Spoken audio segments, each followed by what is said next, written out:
Okay, so when I announced the shiur, I did not know exactly what I wanted to give shiur on. I knew I wanted it to be on Ve'ahavta L'Reacha Kamocha, and I for a while now I've wanted to like look into this topic and see if I could like break new ground, but I didn't know what that angle was yet. And I also knew I didn't have time to prepare this shiur and write an article on a different topic. So the article is actually going to be on this topic. This will be the shiur version, and I'm kind of hoping that we'll get some clarity here because I'm not done writing the article yet, but we'll see. Okay, so let's cut right to the chase. Vayikra, Parashas Kedoshim. I think this is the most famous pasuk in the entire parsha. If you could think of a more famous one, then let me know. But I'm pretty sure this is a good bet. So the pasuk says, "Lo sikom," this is in 19:18 in Vayikra. Lo sikom v'lo si toras b'nei amecha. Do not take revenge, and do not bear a grudge against was it b'nei amecha, a member of your people. Ve'ahavta l're'acha kamocha ani Hashem. Okay, how do you translate ve'ahavta l're'acha kamocha?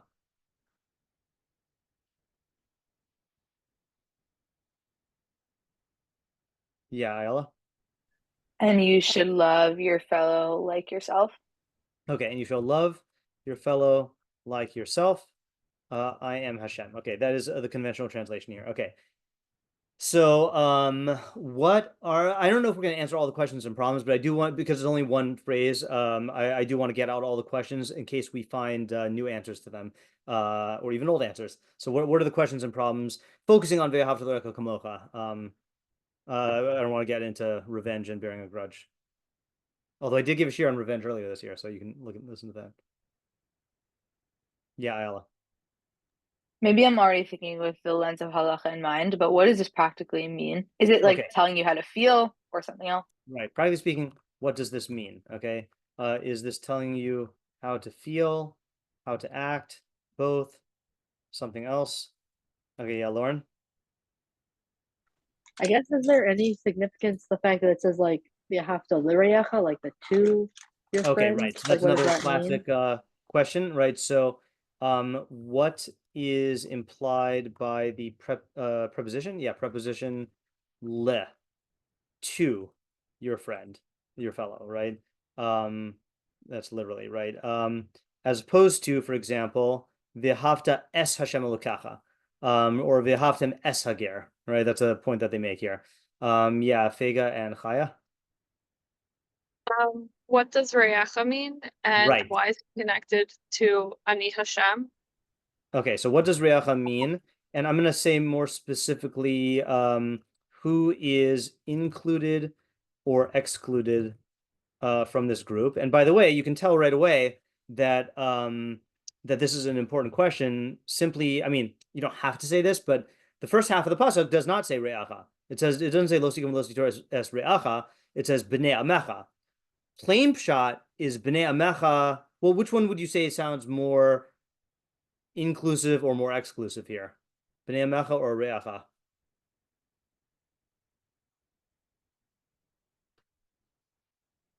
Yeah, Ayala? It sounds like Bnei Amecha is more general, maybe, but Yeah, I would think so Re'acha is also. closer. Yeah, that's what I would think as well. Okay. Side point, by the way. Actually, I'll save the side point for later. Okay, and then the other question is, what is implied by Ani Hashem? Now, this is something which we will not try to answer. If we see an answer, we'll look at it. And the only reason why is because this is a pattern in Parashas Kedoshim. So, for example, if you look at just this parak, okay, you have Ani Hashem in pasuk 2, pasuk 3, pasuk 4, pasuk 10, 12, 14, 16, 18, 25, 28, 30, 31, 32, 34, and 36 and 37, right? So it's not a bad question. It's just that in order to answer that question, presumably we need a theory that is going to have to factor in everything if we want to be sure. So I'm going to kind of set that question aside. Yeah, Ayala. What does it mean by like yourself? Like, Okay, is that right. possible? Okay, good. Two questions. What does Kamocha mean?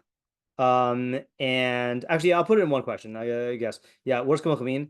Is that even possible? Yeah. Vega Chaya? Why? Mm-hmm. Okay, why on the whole mitzvah or why Kamocha? Like, why on the whole mitzvah? And Okay, yeah. also, like, I mean, I guess why love them? Why your friend? Why Kamocha? Like, Right. What is all the of the purpose points. of this mitzvah as a whole? And then what is the reason for each component? Yeah, Lauren? Is there any significance to like why this mitzvah comes after the mitzvah not to take revenge? Right. Okay. So is there any significance to the fact that this mitzvah is in the same pasuk as the prohibitions against revenge and grudge bearing? Now, I was inclined to say yes. Okay, just as a methodological FYI, I just want to show you, those who have been following my Torah lately. One of my favorite commentators, new favorite commentators, is Ibn Kaspi. Okay, and sadly, he does not comment on most of Sefer Vayikra, or we don't have his commentary. Okay, but he does start off Parashas Kedoshim by saying something that's just a good methodological principle, which is, hold on, I got to highlight in blue because it's methodology. I think that's my code. Kedoshim to you, lo arich b'nesinas ta'amim l'seder, l'sidur hamitzos v'hagzeros. I'm not going to go on at length by giving reasons for the order of the mitzvos and the sentences, or the like propositions. Ki midati ein bam tam hechrachi. Because in my opinion, there is no necessary reason. V'ilu chalav haseder Moshe Rabbeinu. If Moshe switched the order, hainu nos name tam b'chilufo. We get a reason for the other way. As opposed to, let's say, for example, like, to give a good example, like certain things in nature, you can't just say, well, let's say like in DNA, I don't know, like in DNA, like you can't just say, well, no point in asking what order it's in, because if it were in a different order, we would just say, what's the reason for that? And the reason is because it wouldn't work if it was a different order. It'd be a completely different phenomenon. Here, he's saying, like, it seems like the order is going to somewhat we're going to impose a reason. It's not emanating from the thing. Of maybe the if you switched it up, it would have been just as good as it is now. Now, this is what I want to read here. It's enough for us that each mitzvah or sentence stands on its own. And we will not look at what's before and after it, unless there is something where it's a clear relationship. All right. So the funny thing here is he says each mitzvah or sentence. So the question is, would Ibn Kaspi say that, asking why, for example, our pasuk, which is about revenge, grudge bearing, and Kamocha, comes after don't hate your brother in your heart and you shall surely rebuke your fellow? That he certainly says we're not going to try to give a reason for. But what about within our pasuk? Would he say that each mitzvah there's no reason for it to be, in this order, or would he say that no, we do need to explain it? Okay, so just wanted to say that there is some might delegitimize the question, but it still is a good question for us to ask. Okay, what else? I'm actually going to change ILS question here, which is just going to change this. Is ve'ahavta telling you how to feel, act, both, or something else? Yeah, Lauren? This is just on this last point. Maybe if it's going off topic, you don't have to answer it. But I'm just curious, like if the Rebbeim, in terms of their shlosha esrei midos, if they're ever nidreshet, like in midrash halacha from an order of a pasuk. Yeah. Because then, like the argument you're saying, like, well, then the way they derive that halacha wouldn't work if it was a different way. Yeah, I think the answer is yes, and I also think that gets into the question of what they're doing when they're giving drashos of the 13 midos, and that is a much bigger fundamental question, different kind of fundamental than what we're doing tonight. Yeah, good question though. Okay, I feel like that's probably all the questions. I don't really see any more. Okay, so yeah, Tamar. I mean, this is just, I think, expanding on the first on question one. But is this to what extent is this halacha versus something else? Okay, yeah, that's a good question also. Is where exactly do we draw the line between the halachic interpretation? Actually, I'm going to make this a separate question here.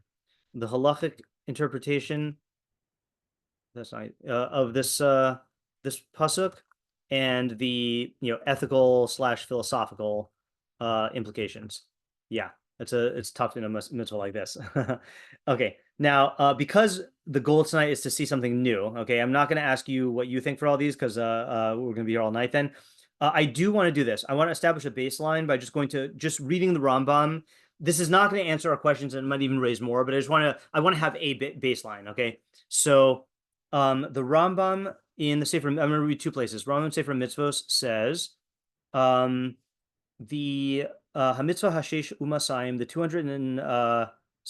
206th mitzvah, not 202nd, 206th mitzvah, Hatzivush needs to be lehov zeh is the mitzvah we've been commanded to love one another. Kamocha anu ohavim es atzmeinu, just as we love ourselves. V'shetihi chemlasi v'avasi la'achi be'emuna ke'avasi v'chemlasi la'atzmi. That my compassion and my love for my brother in faith, that's the literal translation of achi be'emuna, should be like my love and compassion for myself. B'mamono v'gufo v'chol ma sheyesh lo oshu chafetz. For his property, his person, his body, and everything that belongs to him and what he desires. Anything that I want for myself, I should want for him also. Anything I don't want for myself, or for someone who is my beloved one, I should not want for him. Okay, so one thing I just want to call your attention to here is you do see that he limits re'acha to achi be'emuna, your brother in emuna. What have you heard, I guess, halachically about who re'acha includes and does not include? I just don't know what the mainstream thing is that people teach. Yeah, Tamar? Okay, I actually don't know where I heard this from, and I also don't know if it was about this. I actually think it wasn't about this, but yeah, I think I'm mixing this up actually with like people you can trust for kashrus. Oh, interesting. Okay. Or like people who do or don't would or would not be willing to violate halacha in public. Yeah. Okay. So I don't know if this is related to what you were thinking, but I have heard the phrase thrown around, re'acha b'Torah uva mitzvos. Okay, like your fellow in Torah and in mitzvos. I haven't done an exhaustive search, but I feel like if that were a thing, then the Torah Tamima would bring it down, because the Torah Tamima's role is to bring down every statement of Torah of Chazal that is like important for understanding the mitzvah, or the Torah Shlema, which is like a supercharged Torah Tamima, would bring it down. And he doesn't bring down that phrase. Now, it could be I missed it, okay? But I did not see that. But the closest thing I saw is this Rambam here. So for this reason, then I do think that the most... okay, I've never like love your fellow as yourself or love your neighbor as yourself is even worse, because neighbor implies like a certain like proximity. Love your friend as yourself also does not really capture it, because friend implies some sort of like, affinity. So anyone know what my shita is for the most accurate but also awkward translation of re'acha in this context that fits the Rambam? It's a funny one. Like, how do you capture your re'acha in mitzvos, but not emotional relationship, but yeah, Tamar? I remember you calling this comrade. Comrade, yeah. Comrade, I think, is the best term, even though that has used to have a communist connotation. I think it really fits, because if Rambam is right, it means basically like you might not have any relationship with this person other than the fact that they subscribe to the same, like they're part of the fellowship of Judaism, So I think that's the most accurate, but I don't like it using it in too much because it's a weird word. Okay, so that's the Rambam Sefer Mitzvos, and then compare this to the Rambam in the Mishnah Torah, which we're not going to analyze the differences, but we'll just note them. In Deos 6:3. Mitzvah al kol adam lehov es kol echad v'echad Yisrael kegufo. It is a mitzvah upon a person to love each and every member of Israel like himself. Okay, meaning like his literally like his body, but I think like his own person. Shnemar, it says v'ahavta l're'echa kamocha. It says you should love your fellows yourself. Lefikach, therefore, tzarich l'saper b'shvacho. You need to speak in his praise. V'lachus al mamono, and to be concerned with his possessions. Kamoshu chas al mamonatmo, just like you're concerned with your own possessions. V'rotze b'chavodatmo, and just like you want your own kavod, your own honor. V'hamiskaved b'kolon chavero ein lo chelok l'olam haba. Someone who takes pride in the shame of his fellow has no portion in the world to come.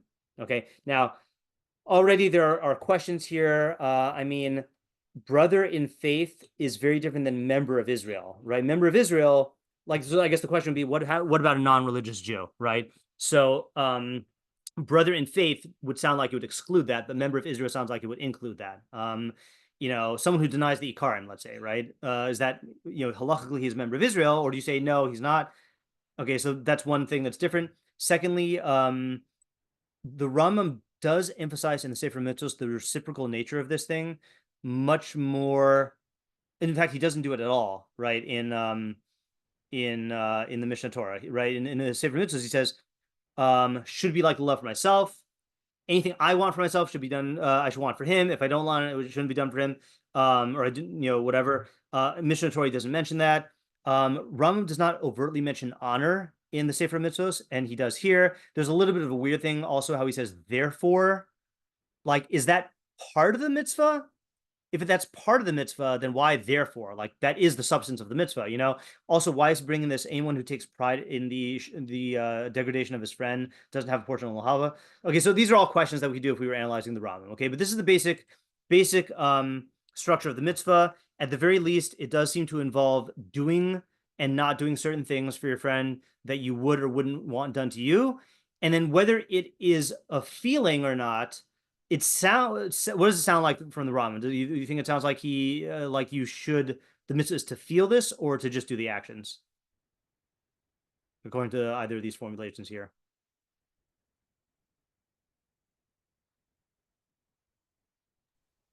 I guess it sounds like he's saying, like, he's phrasing these actions in the context of love. I guess he kind of explains what love means, but I guess in terms of Mishnah Torah, but he's not necessarily saying. I guess you can't regulate what's actually in your heart.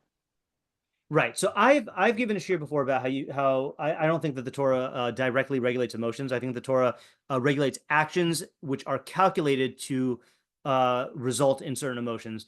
But if I hadn't heard my shiur, it sounds like he's saying you should love and have compassion on your fellow. Like it does sound like an emotion. Okay. So just note that. Okay. So now we're going to get to the crux of the shiur. Okay. Again, these questions are here because we may answer them, but the crux of the shiur is like this. Okay. If I've tried this a couple times. Okay. If I say a question, I'll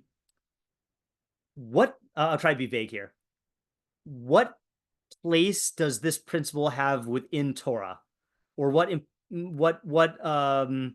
I guess, yeah. Does anything come to mind? If I say what is the, for example, if I said Shema Yisrael Hashem Elokeinu Hashem Echad, what place does that have in Torah versus the pasuk Ubnei Dan Chushim? I think you'd probably have different answers. Yeah, Ayala? It's like klal gadol b'Torah. Okay, right. Okay, and do you know who says that? Rabbi Akiva. Yeah, okay, good. All right. So the experiment is if you poke someone who had a Jewish day school education and say, hey, what does Rabbi Akiva say about this? Then I feel like there are a lot of people who just say, Ze klal gadol b'Torah, right? It's like a programmed response, right? So Rashi brings that down and he says, okay, how would you translate Ze klal gadol b'Torah? Maybe you said it and I just missed it. I just want to, yeah, Fega? It's a great principle in the Torah. Yeah, this is a great principle in the Torah. Okay, yeah. Okay, so by a show of virtual or regular hands, okay, how many of you are aware of the machlokess on this point?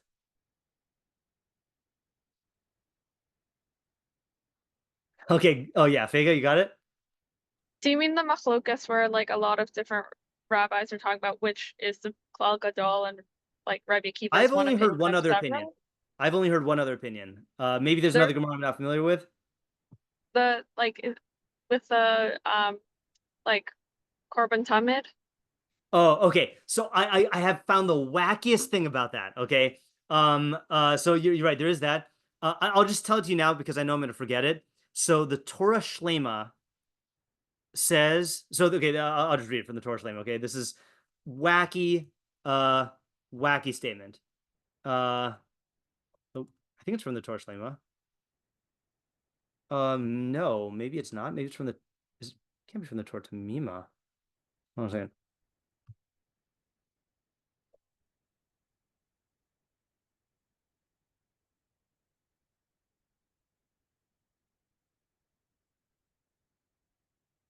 Someone says, okay, so there is another statement that says that the klal gadol is es hakeves ha'achad taseh v'boker v'es hakeves ha'sheni taseh ben arbayim. You should offer one lamb in the morning, one lamb in the evening. And I saw a commentary. Hold on, I got to find this. Let me look at my full source sheet. This is the 7-page version of the source sheet, and I've got one that is the, how many pages does it see here? I think this is the full one.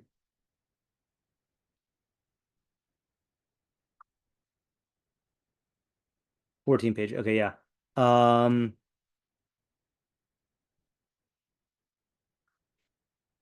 Yeah, it is the Torah Shlema. Oh, it's Torah Shlema on Bereshis. Okay. Crazy thing. The Torah Shlema on Bereshis quotes this thing. Ra'isi b'yafei mareh sham. Hold on a second. I don't want to spoil anything. Ra'isi b'yafei mareh sham. Shema'ati ma'amar zeh b'hagdamas ein Yaakov. Oh, wait. Is this it? Oh, no, sorry. It says like this.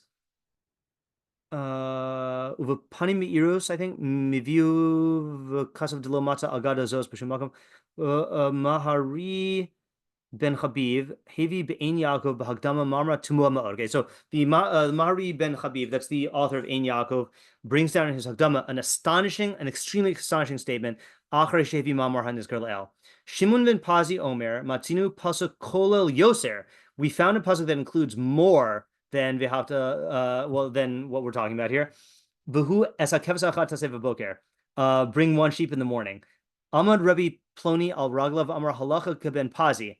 So Rabbi Ploni arose on his feet and said, the halacha is like Ben Pazi. Dichsiv k'chol asher ani mareh oscha es tamnis hamishkan v'chein v'kasel lefarsha. Okay. So that there's this opinion that says that bringing one lamb in the morning includes more than this. Because of v'lo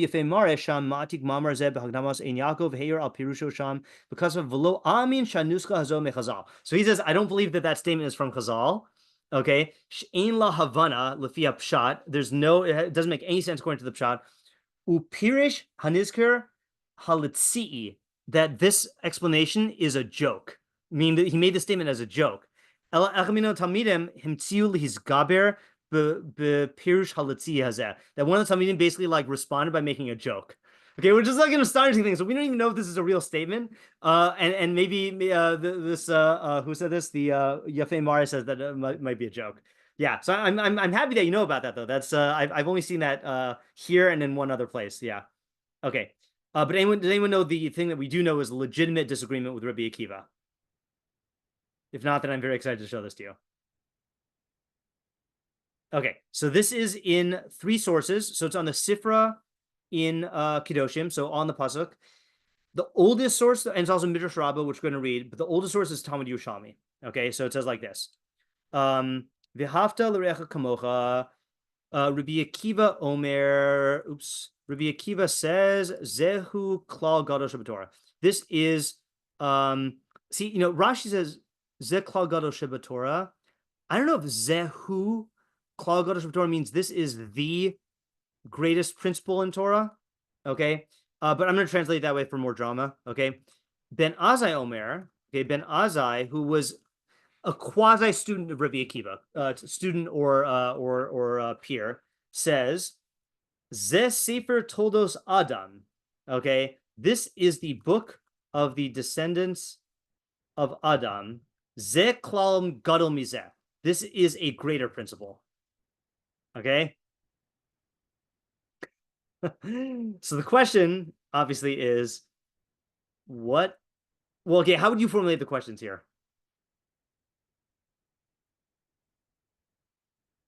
Yeah, Lauren? Well, first of all, what is klal gadol and what is the basis of their disagreement? Okay, yeah. So what do they mean in general by klal gadol? Okay. And then what is the basis of their machlokess? Of their machlokess. Yeah, Ayala? What is the thing about the descendants of Adam? Yeah, like right. What is the significance of that? Yeah, what even is Ben Azzai saying? Okay, is that how you spell Ben Azzai? Yeah. What is he saying? Like in other words, and this might be somewhat included in Lauren's question, which is like, how is this even like, a klal like in the same genre as Rabbi Akiva's statement. Like is this actionable? Like, are you supposed to do something with this? Yeah, Tamar. What? Maybe I missed it. What is this a pasuk? Does that say for total Adam? Yes. Okay, yeah, we're gonna see the pasuk in context in a second. Bereshis 5:1. Yeah. Okay, and then yeah, I think those are the main questions here. Okay. That was the basis of my question, because it really sounds Right. like they're talking about totally different things. Exactly. Yeah. Okay, good. Okay, so before we look at it in context, let's look at the Korban Ha'eda, who is a commentary on the Yerushalmi. Okay, so he says like this: Klal Gadol Shabbatorah. So this is for Rabbi Akiva's. I think, yeah. Shemiras mitzvah zo yinatsu meharbe averos. By observing this mitzvah of v'havta Kamocha, a person will avoid many transgressions. Okay, fine. But then Zeh Sefer Toldos Adam. Okay, so this is the book of the descendants of Adam. Shekol bnei Adam ba'im me'av echad. That all human beings come from a single ancestor. Hu klal gadol v'havta l'recha kamocha. This is a greater principle than v'havta l'recha kamocha. Why? Oops, I bolded this. Delo kai ela al re'acha, because Rabbi Akiva's principle only applies to your fellow, okay, which is a fellow Jew. But Zeh Toldos Adam is talking about all humans. Okay, now he hasn't explained it yet, but then he says, and some explain it as referring to the end of the verse. And it's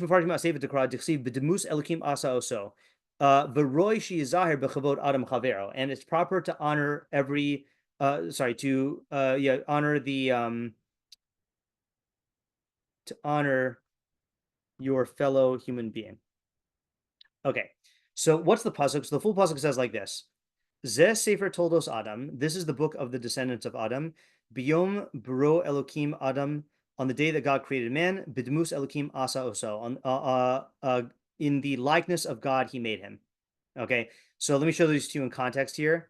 So in context, this is in Bereshis 5. Neiman Novetsky translates it as this is the record of the descendants of Adam. Sefer, meaning record, which I think is a good translation, but a book is the more intuitive translation.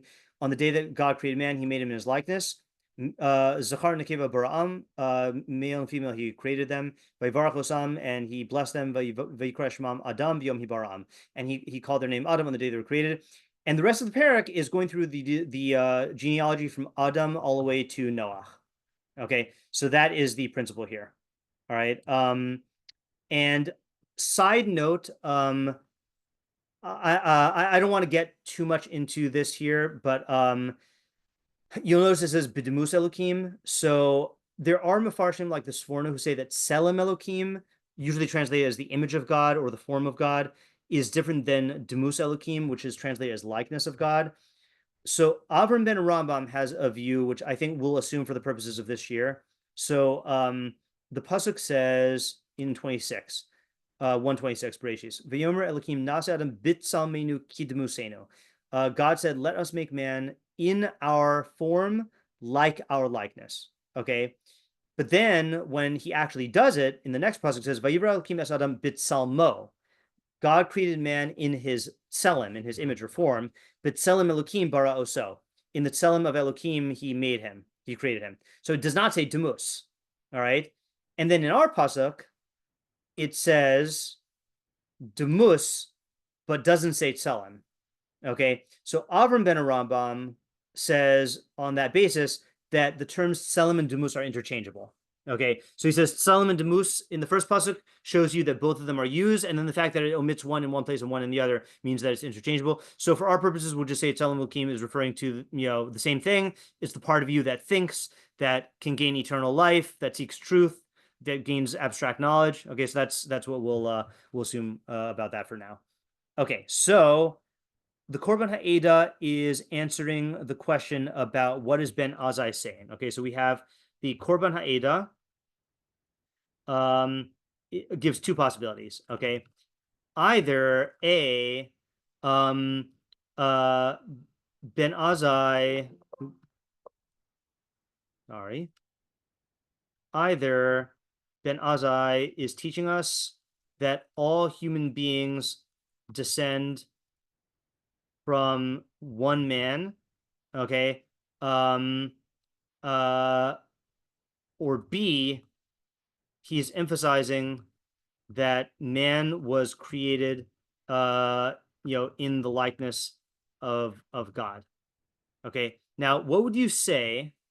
I guess I don't know which one of these two interpretations do you like best, or how do you translate? I think the second one he spells out, right? When man was created in the likeness of God, and therefore you should be careful. Careful to honor your fellow human being. Yeah, I guess any thoughts so far on the Ben Azzai statement in light of the Korban Eda, or maybe on the machlokess or Klal Gadol? Yeah, Tamar. Well, of these two explanations, I think the second one seems very actionable and parallel to the first. Another one, I'm not sure what exactly that does teach. Yeah. Okay, good. There is a possibility, by the way, that the second one is that this explanation here is really going on both of them, but it sounds like he is saying it only as the second one, so I'm not sure. Yeah. Oh, by the way, I want to just elaborate on the question. What's the basis of their machlokess? What exactly is Ben Azzai's critique of Rabbi Akiva? And what and how would he respond? How would Rabbi Akiva defend himself? Yeah. So Ben Azzai here, according to the Korban Eda, is you can understand. Okay, according to the Korban Eda, what does Ben Azzai mean when he says that that this is a greater principle?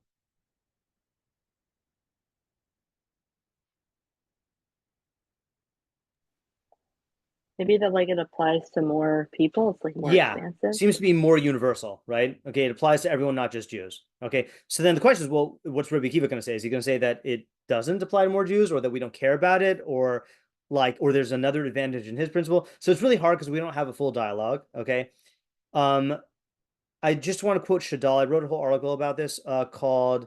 Let me just read it so I can.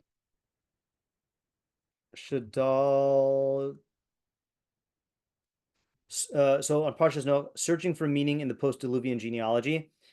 So Shadal there says, why does the Torah spend so much time detailing all of the genealogy after Noach? Okay, this is going to apply also to from Adam to Noach as well. But so he says here, we cannot know what the traditions of the people were concerning these matters and what their corrupted beliefs were, so we cannot fully understand the benefit to be derived from the detailed recounting of these descendants.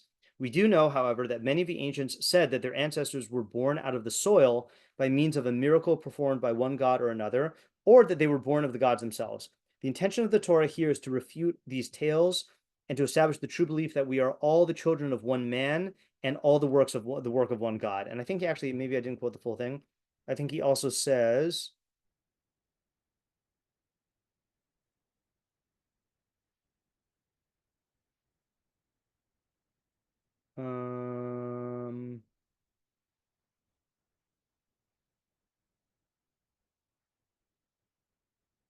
Nope. Okay, I thought he said something else. Yeah. Okay, so maybe that has something to do with it. It's kind of showing that there's a common ancestry, but it still doesn't spell out the reasoning. Okay, but now let me show you. So now the Pnei Moshe, who's another commentator on the Yerushalmi, is what pointed me towards the full explanation. Okay, so the Pnei Moshe says. This is a great principle in Torah. Mikra shel v'ahavta l'recha kamocha ikar gadol hu l'kiyum Torah shemitoch zeh yizahir b'masal u'matanu im habrios u'vichlal zeh hakina v'kavod v'kiyot be'elu v'ayidei zeh yimna meharbe averos v'yikayim rov mitzvos. Okay, so similar to the Korban Ha'eda, but just more spelled out here. That if you fulfill the v'ahavta l'recha kamocha, you'll be careful in your dealings with people. You won't do any of those averos, and you'll also get rid of bad mitos like envy, pursuit of honor, and you'll avoid many averos and fulfill most of the mitzvahs. Okay, but then Zeh Sefer told us Adam Zeh Klal Gadol Mizeh Mishum Sefer Dekra Nakat. So he goes with the second position that it's because of the latter part of the pasuk. Tichsiv Bidmus Elkim Asaso Adam bezeh, when a person contemplates this, yizaher me'od bechavod chavero, he will be very careful with the honor of his friend. So same thing as the Korban Eidah, second answer. Ukida amar bebreshis rabba, as it says in Breshis Rabbah, im asisa kain da lami ata mavaze b'demus elokim. If you do this, know who you are insulting. The demus elokim someone who was created in the likeness of God. Okay, now that's mysterious for a second. Okay, hold on to that. So it's greater because it includes two things. Should be adam b'chavod chavero lachus al kvod kono should b'demus elokim. So if a person is careful with the honor of his friend out of concern for the honor of God, who the friend is created in the likeness of God, mikoshkem shizahar milimol mal bashem. Kal v'chomer, he will be careful with violating Hashem's will. V'lios zaris b'asiyas mitzvos l'chavodo yisala, and he'll be zealous for his diligent for doing his mitzvos. Okay, so he's learning it differently than what we said. We said, why does Ben Azzai say it's a greater principle? Because it includes more people.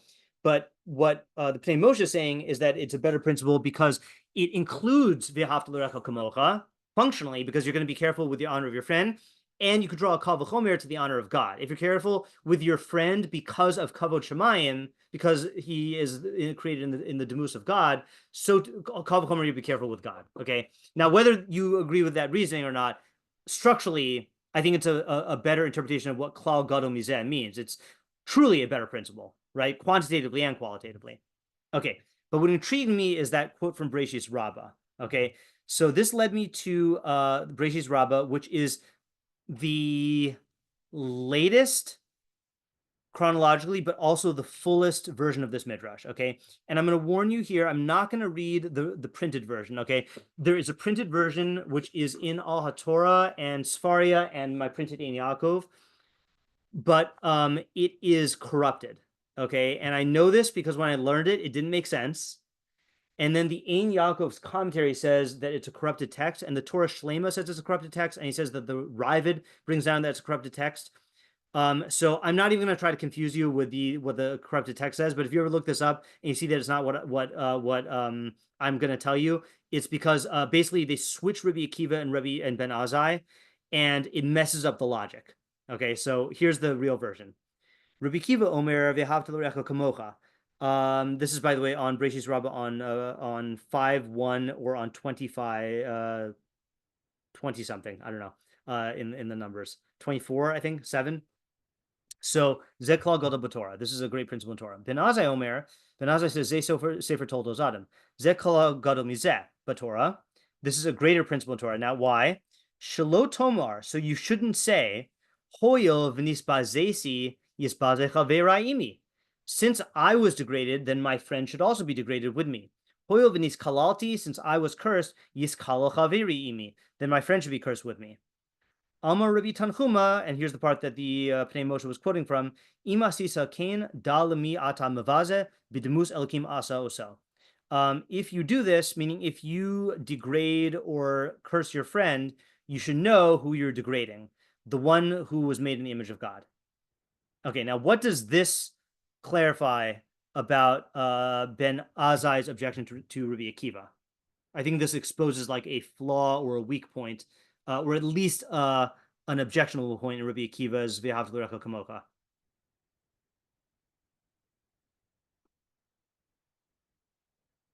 Yeah, Tamar? I'm not sure 100% follow, but maybe something about the fact that as yourself might not be a perfect standard.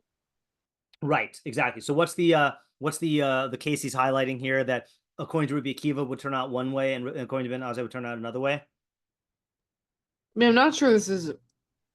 I don't see this from the words, but it seems like it's saying that Rabbi Akiva, if you happen to get embarrassed, then that's no longer like the standard for other people. Yeah, right. So I'll tell you how I'm taking this is it is, I mean, he does use that like it sounds like he's talking about a real case of like, since I was degraded or since I was cursed. I think the question on v'ahavta l'recha kamocha stam in general is, love your fellow as yourself. Well, I mean, the cheeky / depressing way to say is, well, what if I don't love myself? You know, but like if you're taking it in the practical, like if plain pasuk is this is saying plain pshat this is saying that like you should use your own preferences as standards for how to treat other people. Well, if I don't care when I get insulted, then why should I care about insulting others? And if I don't care about, I don't know, like my stuff getting like my car getting scratched, why should I care about scratching someone else's car? Now the gut reaction is to say, well, no, it's not really like based on your personal things. It's really based on like the normal human what people care about. Well, that's very nice, but that undercuts the entire Kamocha, right? The whole point of it does not say v'ahavta es reacha. Then you could say, well, you should treat them with love, But v'ahavta reacha kamocha, well, if it's going by you, so then it'll go by you. And if you want to weasel your way out of going by you, so then you kind of dissolve the whole thing. So I think that's the flaw he's pointing out in Rabbi Akiva's principle.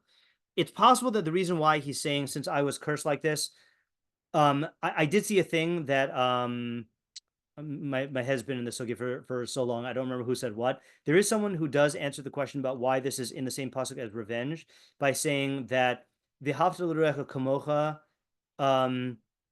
is only combating like acts of mistreatment, that you shouldn't think that if I'm mistreated that I can mistreat in response, but it's not obligating you to do positive things for your friend. In fact, we'll bring this up in a little while, but does anyone associate another famous Gemara about a famous Tana to v'ahavta l'reacha kamocha, which doesn't actually quote v'ahavta l'reacha kamocha? Yeah, Ayala? I think someone came to, maybe it was Hillel, but I'm not sure, and said, can you tell me the entire Torah on one foot? And I think maybe Hillel said this and the rest is commentary or something like that. Right. So you're thinking of the right story. Anyone know what Hillel actually said? Yeah, Vega? What is hateful to you, don't do unto others. Right. What is hateful to you, don't do unto others. So one of the commentaries on that Gemara, it might be the Maharsha, says that Hillel's understanding, Hillel was paraphrasing. There's a whole big question about where Hillel's getting that from, and is he paraphrasing v'ahavta l'reacha kamocha? Is he accurately representing it, or is he only telling this goy what the goy could handle? But one of the interpretations is that Hillel only held the v'ahavta l'reacha kamocha means don't do bad things, okay? But he did not hold it is go out of your way to do good things, like the Rambam says, like speak in his praise, okay? Yeah. So I think that's like the area that that Ben Azzai is criticizing in Rabbi Akiva of like, oh, really? It goes by you? Well, what if I get insulted? So then I should treat you the same way, Yeah, Lauren?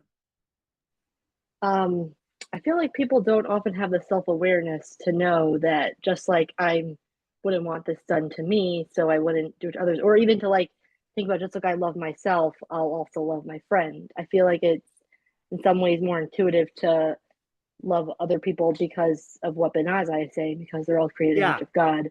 Right.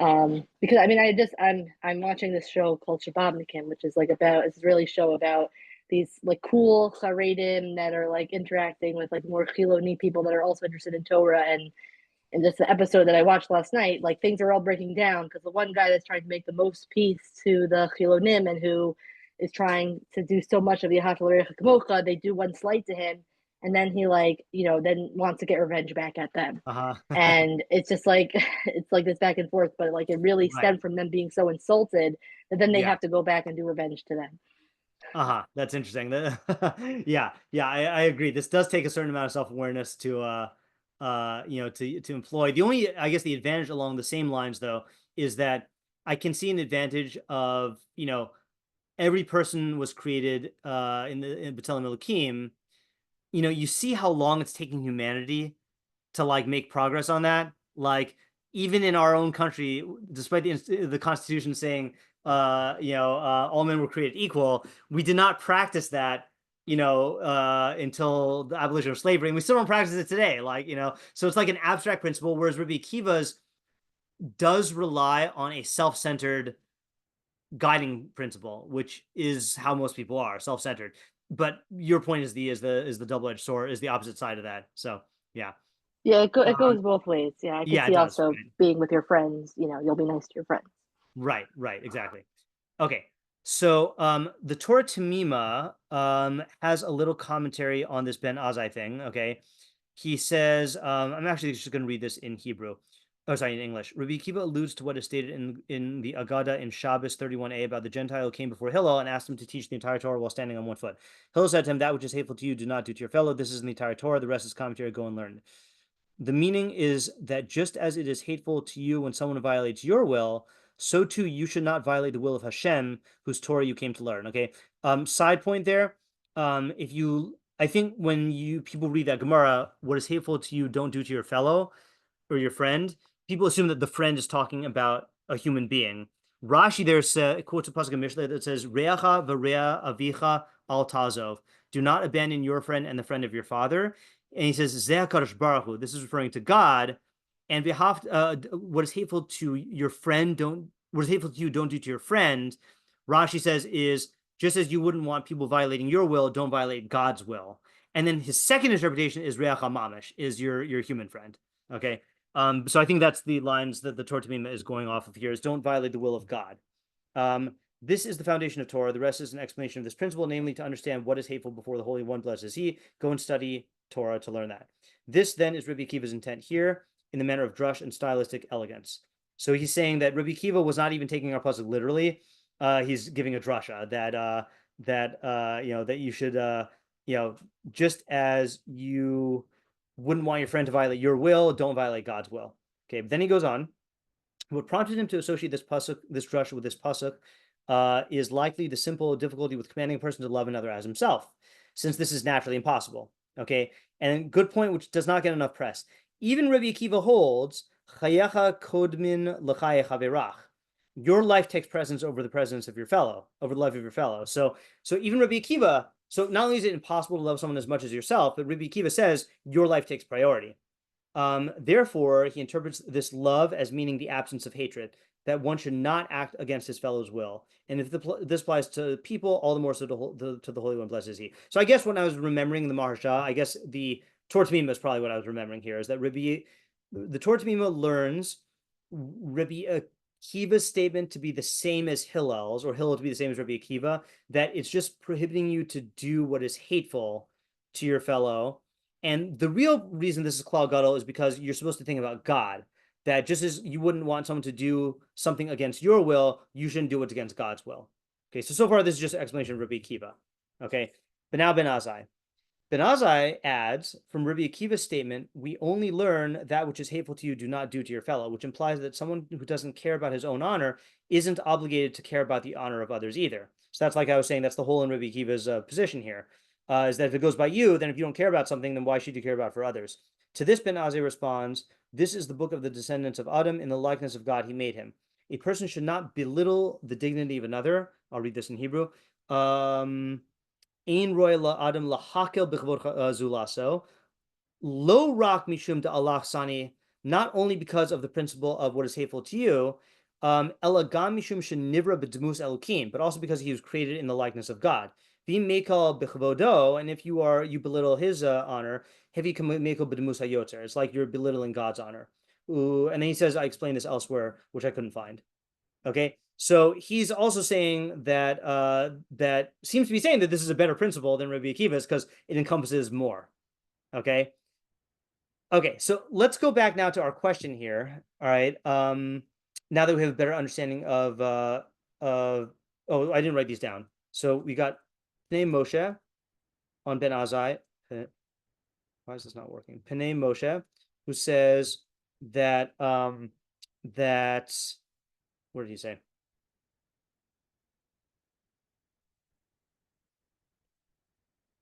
Oh yeah, if you honor your fellow, sorry, if you are careful with the kavod,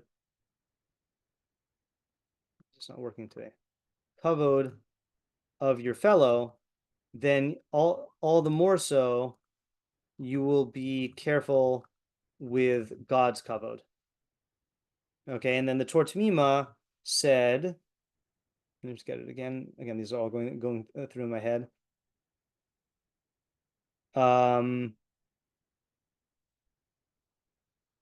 Yeah. very, very close to this, which is Torah Tamima. Don't just refrain from hurting your friend because of what is hateful to you, etc. Rather, if you are careful with his kavod because he was made b'demus elokim, then you will also be careful with God's kavod. Okay, so now we've got nice explanations of Ben Azzai. I don't know about you, but to me, it seems like Rabbi Akiva is on the back foot now. Like, what is he going to say? And what is the basis of the machlokess? That's the real question I'm interested in. What's the basis of the machlokess here?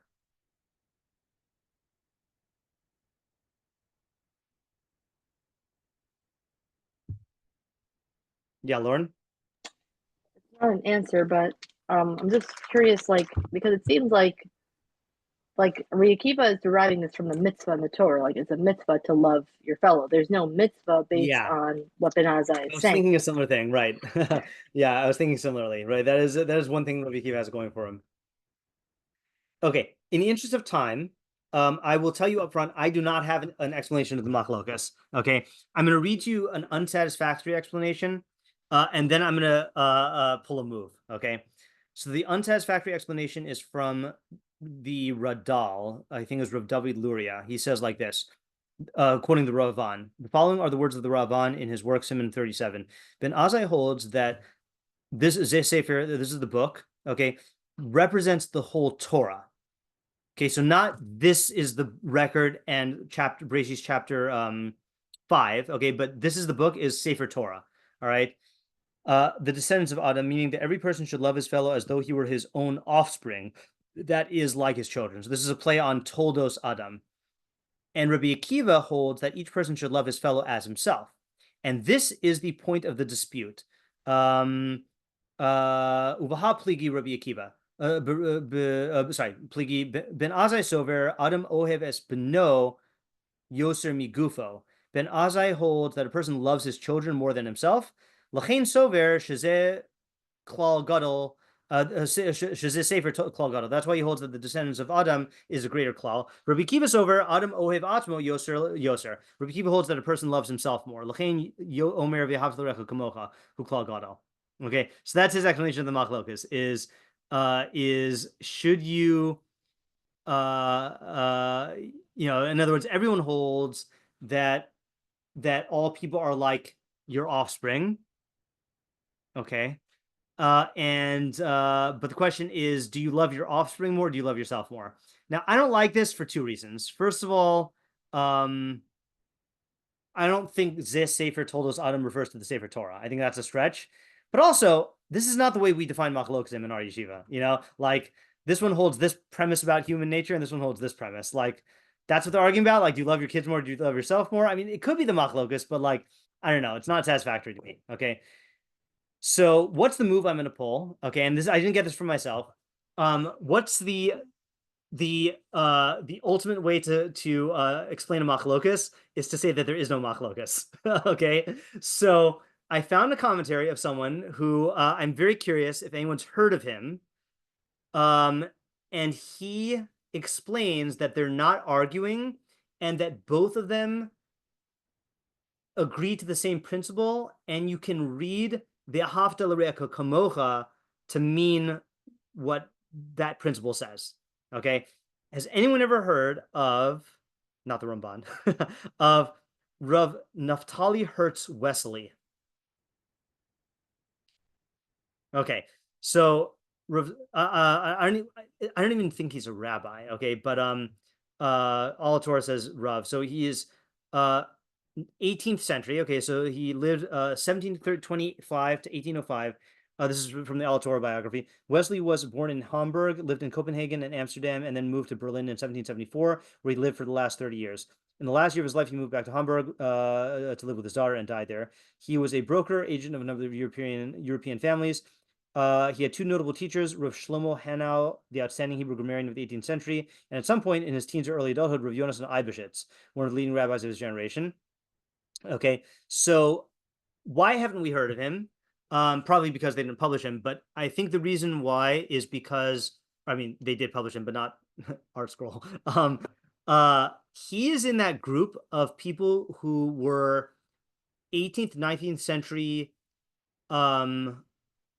like intellectuals. Okay, so like Shadal, like Casuto, and like Reggio, Radovitz Hoffman. But the thing is on that thing, there's a spectrum of like how firmly in the Orthodox camp were they, and how like not were they. So, for example, Radovitz Hoffman definitely firmly in the Orthodox camp. Okay, Shadal definitely in the Orthodox camp, but some people accuse him of not being Orthodox. Okay, Casuto denies the divine authorship of Torah. Okay, even though he held by Orthodox practice, right? So I did not know much about Naftali Hertz Wesseley, so I just like asked on Facebook, and found someone who wrote a book about him and said that he's firmly in the Orthodox camp, and unlike some other people. Okay, so that's my that's my thing here. And All Torah has his commentary here and also on Pirkei Avos. Okay, so he has a long commentary on Vayikra 19:18, which we're only going to read part of. Okay, so he says like this, and I'm going to read it in English. I vetted these translations. If the intent is, as the commentators of Scripture, may their memory be blessed, have explained, that one should love every person as he loves himself, it is very astonishing that we would be commanded regarding something that is beyond the capacity of any soul. Okay, so he's going with this is impossible. Okay, why? One, it is not possible for a person to love another, especially a stranger to him, as he loves himself. Okay, so that's what we said in our question. Two, furthermore, it is not fitting to issue a command regarding love or hatred, for a person has no control over them, as we said. Okay, so that's the second thing. That's taking my position that you can't command emotions. Three, moreover, if this were the case, meaning if the Torah could command this to love a stranger, and you could do this, so then a person would be required to mourn over the suffering of every other person as he mourns over his own suffering, and his life would not be livable, for there's no moment in which one does not see or hear about the suffering of some Jew, right? Like that's like talk about like an empath, like an omni-empath. That's just, you're going to be crushed. Okay, for those of us also who in the wake of October 7th got too unhealthy in following the news, right? That was just what was going on in Israel. Imagine if you had that for everyone. Four, similarly regarding good, one would be obligated to do for another all the good that he does for himself, and this too is vexation of spirit. Okay, like you'd have to give away all your money because you would want your money to be given to you. Okay. Five, furthermore, the verse states, you shall love your fellow without qualification, whether righteous or wicked, wise or foolish, and this is deeply perplexing. So he takes l'reacha to mean like any Jew, and he's saying, really, you should love a Russia, like or someone who's wise and foolish equally? Like they're not an equal person. Okay, so those are his questions. Okay, so then he quotes the Ramban and the Rashbam, which I'm going to skip. I meant to delete it. Okay, just in the interest of time. And then he gives his interpretation. Okay, this is a kind of a brilliant interpretation, in my opinion. And I say that the word Kamocha in the Holy Tongue does not mean as yourself, but rather Kamocha means similar to you, as in Ki Kamocha Kifaro. That's what the brother said to Yosef. For you are similar to Paro. Okay, not Kamocha like yourself, because like yourself is like Paro. Like that doesn't make any sense. Okay, you are similar to Paro in stature. Or also about Yosef, that Paro said to Yosef, "In navon v'chacham kamocha." There is none who is wise and understanding similar to you. Not, well, I guess, I mean, you could say "Ein navon v'chacham" like yourself. Okay, but it really means similar to you, equal to you, and similar to you. Likewise, mi kamocha ba'elim Hashem, who is similar to you among the powers Hashem. Okay, and all similar examples. Okay. So it does not mean v'ahavta l'recha kamocha, you should love your neighbor as yourself. Okay, rather, now check this out. Thus, here is the explanation of v'ahavta l'recha kamocha, is who is like you, equal to you and similar to you, in that he too was created b'tzelem Elokim, in the image of God. For he is a human being like you. This includes all people, for all were created b'tzelem Elokim. Let me just stop and explain this. The Kamocha is not love your fellow like yourself. Rather, love your fellow who is like yourself. Okay, love your fellow who is like you. How is he like you? Because you're both created b'tzelem Elokim. Okay, and this is what Rabbi Akiva meant when he said, Zeh klal gadol b'Torah. For Rabbi Akiva himself taught this principle in his Mishnah. Okay, and we did this in Pirkei Avos shiur.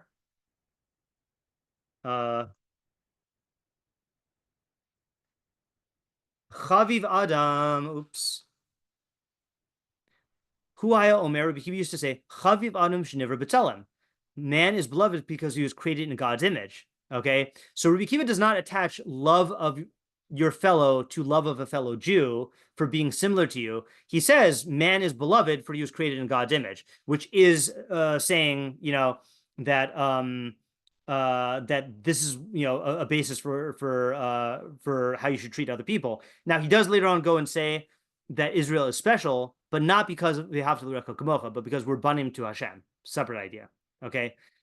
Then he goes on and he says, Wesseley says, and even if a person is now wicked, he was nonetheless created b'tzelem Elokim, endowed with dominion and free will, and he is capable of choosing good.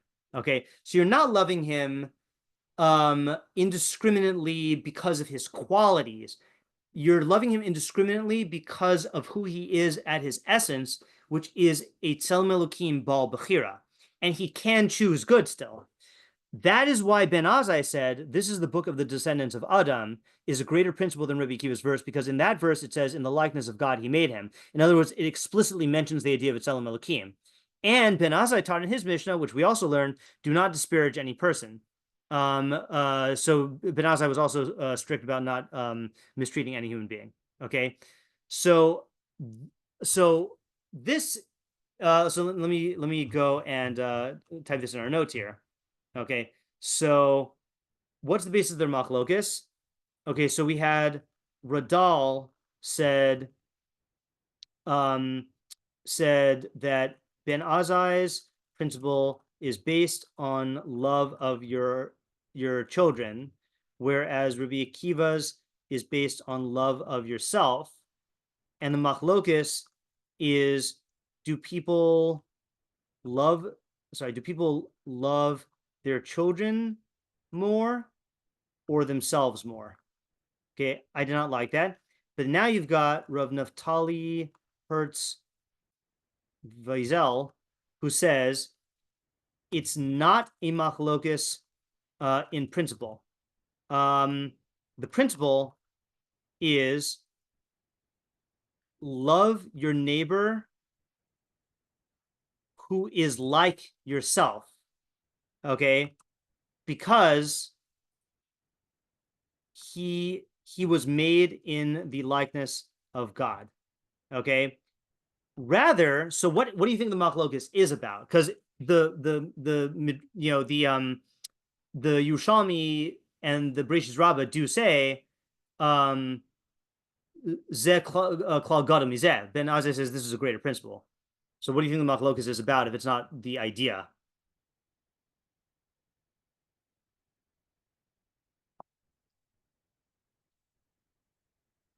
Yeah, Tamar? What's the best source pasuk?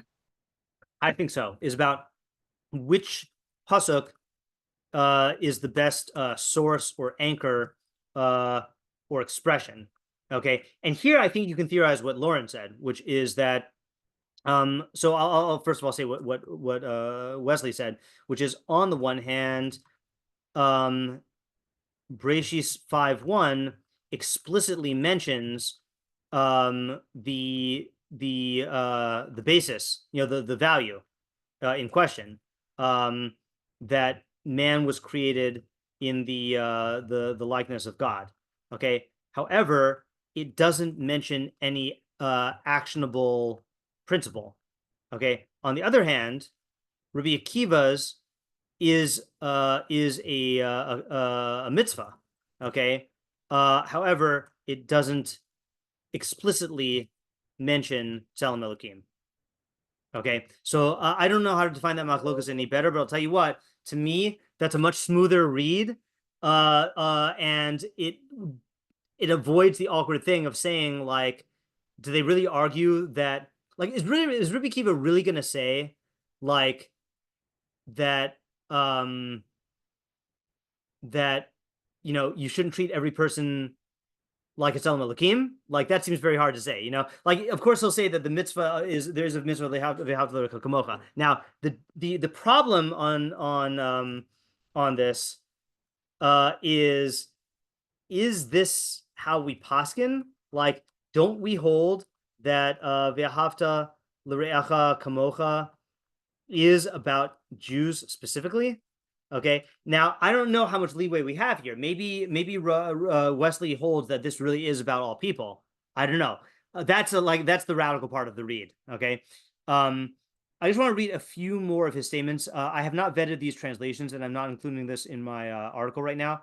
But he has a few more good points here. He says, likewise, Shlomo said, one who scorns his fellow lacks sense. A person of understanding will remain silent. We explained this in the commentary on Avos, okay, which I don't know. Thus, the Torah kept the phrase, you shall love your fellow, general and unspecified in terms of the extent or nature of that love.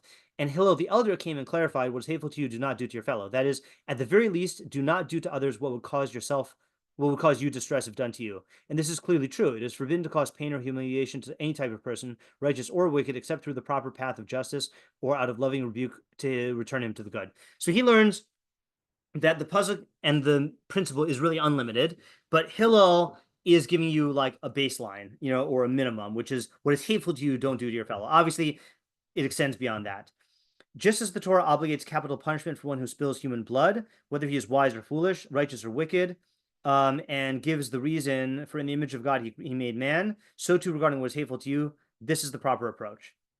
Okay, but if the phrase Kamocha were to mean that you must love him exactly as you love yourself, then not only would we not need Hillel's interpretation, but we would also say that his formulation lessens and diminishes the scope of the original verse, right? If it's really telling you love your fellow as yourself, why would Hillel limit it and say just don't do things that are hateful? That's taking it away needlessly.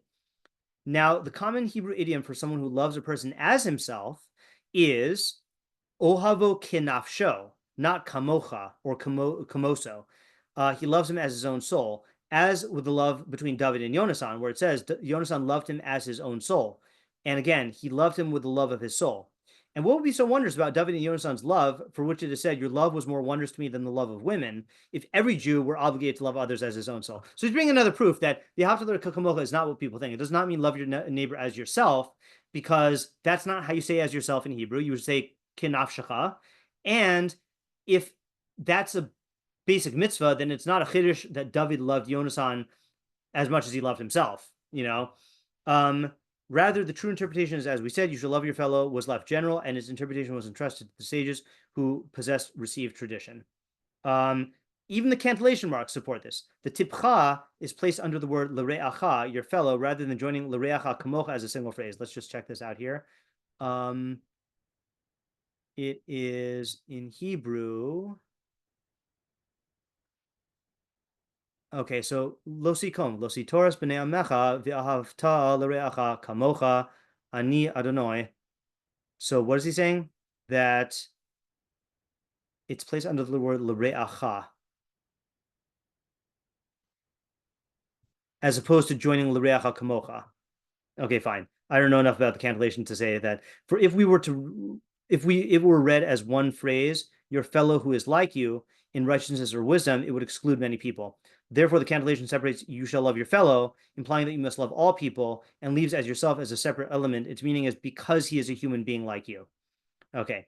And since honoring the divine image in a person and contemplating his exalted status leads one to better himself and benefit all humanity, the Torah sealed all these teachings with this mitzvah, just as it began in verse 3, with each of you shall revere his mother and father. We've explained this at length. Okay, and then he goes and he criticizes the Ramban. Okay, yeah.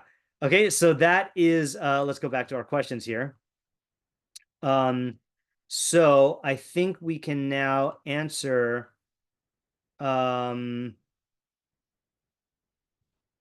mean, Klal Gadol, it does seem to, I don't want to take a firm stance here, but, yeah, I don't want to take a stance here, yeah. Yeah. Okay. So to summarize here, what's the takeaway? So the takeaway is that we have this machlokess. Rabbi Akiva says Zeh klal gadol b'Torah, and because of Rashi, I'm blaming Rashi for this. Then people think that that's the only shita. Okay. And by the way, I'm a little upset that Rashi on Breshis 5:1 just says umidrashe agada yesh rabim. There are many midrashim. He doesn't say that this is a greater principle in the Torah. Okay, so why did Rabbi Akiva favor? Why did Rashi favor Rabbi Akiva when Ben Azzai and Rabbi Tanchuma, challenged Rabbi Akiva? It's a good question. Okay, but there is this machlokess, and we have several explanations for Ben Azzai, but I think right now Wesseley is the best defense of Rabbi Akiva I can think of, which is that Rabbi Akiva really doesn't disagree with Ben Azzai. What does Breshis Rabbah mean when he gives that argument? Maybe Wesseley goes with the Yerushalmi that doesn't say the particular arguments there about like since I was disgraced, but the machlokess is just on which pasuk is greater representation. And look, if you can come up with a good explanation of the machlokess in principle, I would love to hear it. If you have an explanation for why this is a better limud from the pasuk, I would also love to hear that. But that's what I got for v'hafta Kamocha this year. Any other questions, points, or observations here?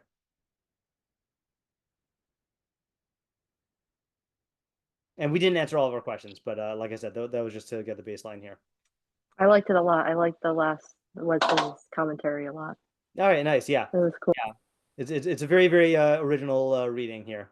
Yeah, and look, methodology point here. This is why if you do learn Rashi, you should always look at Rashi's sources. And I think there is a legitimate question why Rashi only quoted Rabbi Akiva, and also why didn't Hillel say this to the goy, right? In fact, that's a good thing to say to a goy because it's emphasizing the common humanity behind everyone. I will say one thing though, which is I do still think that the thing that Rabbi Akiva has going for him is it's very, very abstract to say that you should relate to every human being as a tzelem Elokim, and so I do think it is a more effective thing. Like, look at how many societies say the golden rule. Like, that's just like a basis for human society. And so I think Rabbi Akiva does win out in terms of the conventional interpretation. And Ben Azzai might be a better principle, but it's way too abstract to implement. Yeah. Okay, that's all I got tonight. Now I got to write it up. A little bit, ending a little bit early tonight, but I'm fine with that. Okay, so next week, I don't know if you saw my announcement. Next week, I'm not giving shiur, but Jesse Fishbein is planning to give shiur on Nadav and Avihu. And tomorrow's shiur, Bli Neder, on Tefillah is on, and next week's Friday shiur should also be on, barring any unforeseen circumstances. Okay, thanks for coming. Have a good Shabbos. Thank you. Thank you. Thank you. Have a good Shabbos.